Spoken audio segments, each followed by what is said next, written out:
naye lwaleero kambagambye abasajja abo basiyaga abantu naye lwaleero kambagambye abasajja abo basiyaga abantu. Ebyo nga bwe biwulidde awo abantu abamu bwe babiwulira kikwebonyeza okuba nga bajja kugamba nti Nuupu balimba tetusobola kubeesiga kubanga babeera mu komedi era nga bo bakukakasa nti bajja n'okugamba nti nno waliwo omuntu omu tumunakisomako Samuel nga oli agamba nti agakazi mbu gega abusinga gega molestinga officers mbu agakazi ago galimba kubanga obujulizi nga weebuli nti officers bakkakkana naddala ku baana abawala ne babakozesa mujjukira bye baakwata mu kalulu mu kampeyini za 2021 baabatwalanga abasajja ne babakwata emabega mu bubina nti bajjayo zibbomu. Tebereza omusajja n'akusooseka engalo emabega mbu ali mu kunoonya bbomu. Omusajja kakati omukazi anaakola ki kwegamba watuukira okukwata musajja munne n'agenda emabega mu bbuutu anoonye bbomu kuba babitubuulira byonna. Kakati ripooti ne zivaayo nga batugamba nti abakyala bangi nnyo abatuusibwako ebikola ebifaanaganako ng'ebyo naye nga tebasobola kuvaayo kubeera nga boogera. Nga sinaba kwongera katambi ako nakunyumiza birala kasooke nkulamuseeko muganda wange gyebaleko gyonna gy'otuusaako engalo era weebali kubeerayo gye tuli mu kwesesenga bulijjo era kisiibu kitambula tunaatera okubeera nga tukikuba oluku mu mutwe. Abayambyeko abasibi mwebale era mwongere okubeera nga muyambako naddala mu kaseera kano nga tugenda mu yidi oba tugenze mu yidi kubanga era ate obwetaavu bubeera bungi nnyo wano. Kale gwe wenna asobodde kubaako kwokwatayo tuweeko ku bannaffe nabo beeyagale. Tewali nnyo Mukama Katonda gye twamuwa oba gwe kiwamuwa nti akwagala nnyo kusinga abalala. Ensonga lwaki kati gwe oba osobodde okubaako k'ofuna k'olyako muganda wange ebyo ababimanyi obulungi bwe basobola okubeera nga babitegeera. Naye mwebale nnyo mwebalire ddala okubeera nga musobodde okukwata akatono abasobodde abatonotono ne mukwatayo akatono n'abatasobodde tetumanyi embeera gye balimu. Mukama Katonda abagondeza embeera nammwe musobole okubeera nga munnange mufuna. Kakati munnange embeera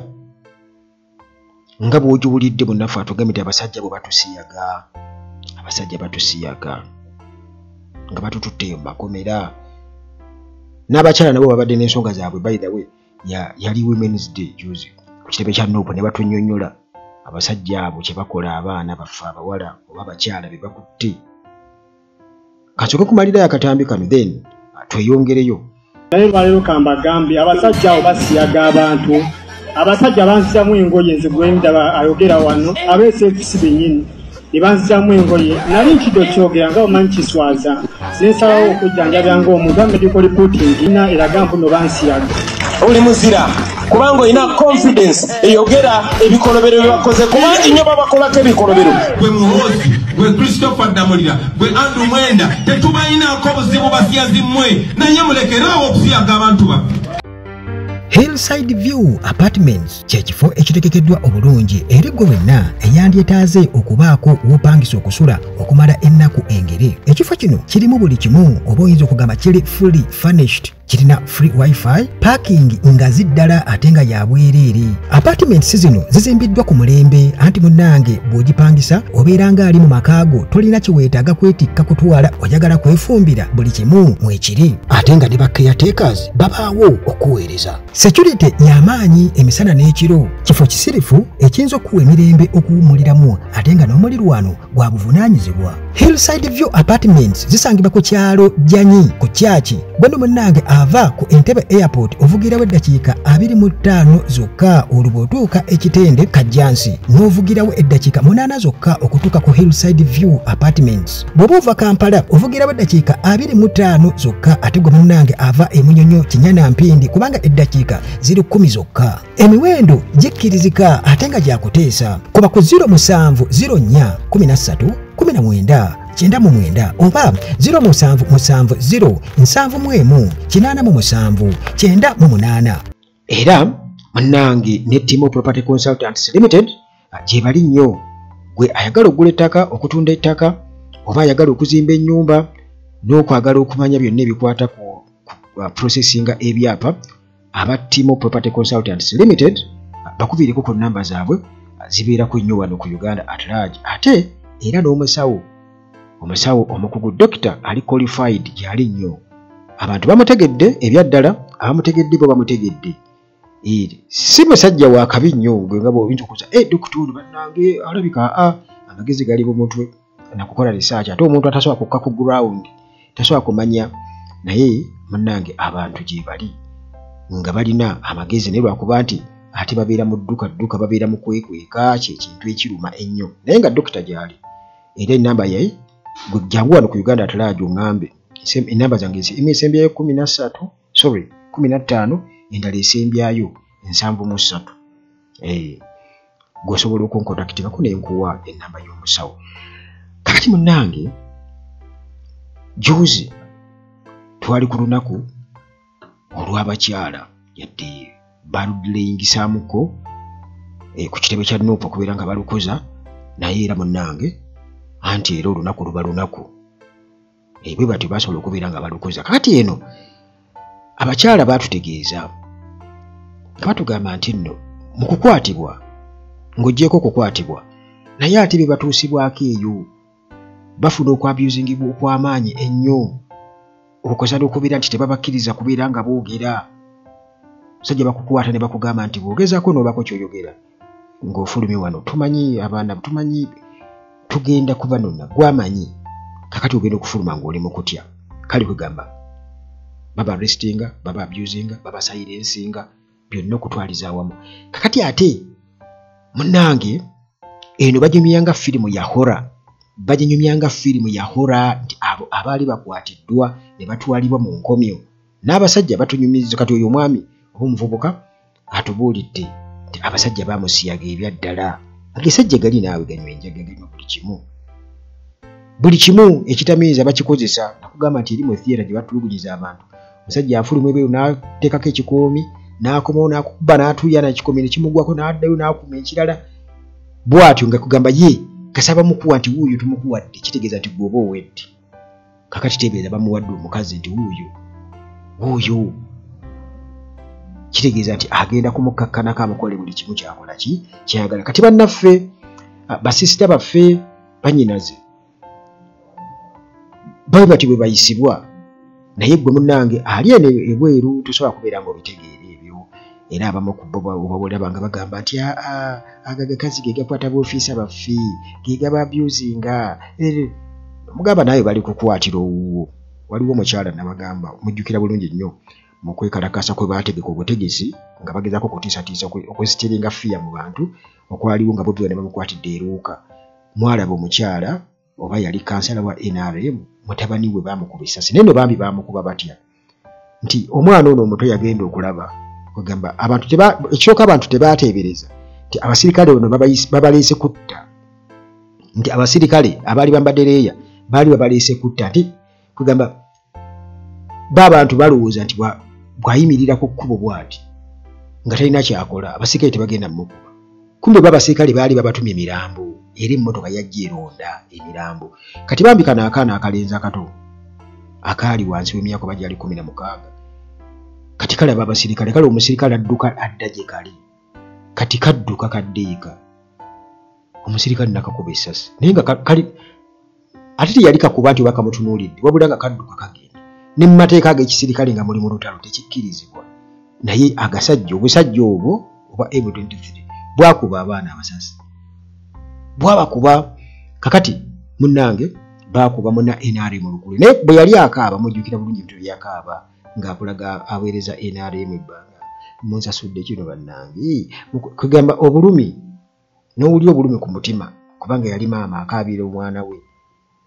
naye nga baawagira oba kati saawa eno akyawagira simanyi kubanga ndowooza bwe batta abaabalala oba naye akirireetinga ku kiri eky'omwana we gwe batta atalina musango naye ebikolobero era gojja kwesanga amaziga goyo omukyala nga ndi banna NRM bane bagamba ina eto tukabirira ojja kuzaala omulala banna NRM bane kubanga abantu ba NRM batemu nnyo nga gye nkomezza gwoli wakugamba ndi wa NRM soka weesige kubanga batemu bo batemu babawagira nnyo naddala ebintu by'okutta Museveni wano nga bamaze okutta abaana wano nga twakava mu kalulu ne kampeyini za 2021 baatugamba nga nti ajja batta anti mwe mweyimba mu ntebe ye era akyabatta mwewuli agiza omukyala nga wana Muhoozi ng'agamba tate Muhoozi ajja kuba muzibu nnyo mmwe mulinde Muhoozi mulabe mujja kula nga naye bamuwaana bwe bati Muhoozi naye ajja kutandikira kuba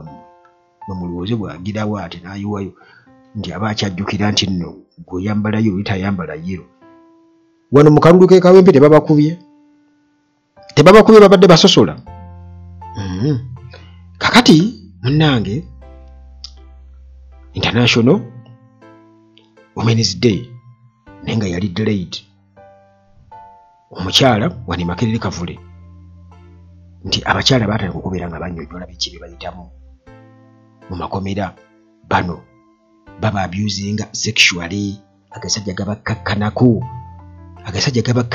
gonna gawunya teganaaba naye neri kukakkanako kakati munnange bwe babakwata bwe bati ne babatwala ne babateekeyo tebabakkiriza kwogerako n'abantu babe bannamawulire tebabakkiriza kati bakuteeka eyo n'obeera eyo ne basooka baku degradinga mu kukuyisa mpisa gye bakuyisaamu omuli okubeera nga bakuyisa mu mbeera enzibu ennyo kati ebiriza omukyala alina okuba nga mukyala era bamuyisa mu mbeera yo ng'omukyala naye gali agasajja njagala nkugambe nti agasajja bano abakyala batugamba nti agasajja gabakkakanako waliwo n'omukyala omu gwe nali njogerezaganyako naye n'aŋŋamba nti munnange ffe twogera n'abaana abo twogera n'abakyala abo babeera bakutte kuba tuli bakyala bannaabwe akubuulira biki bye baamukola ebyaddala abasajja babakwata ne babakozesa ebyaddala ne babakozesa kati ebyo bagenza okukusibira eyo mu kkomera bayinza okuba baagala wano galaawa kubanga omuuli awo bavaayo n'embuto zaabwe simanyi kuba basobola okusiba mu kkomera kati baba bakusibye ebbanga eriwera emyezi kitegeeza gye baba lyakufunyisa olubuto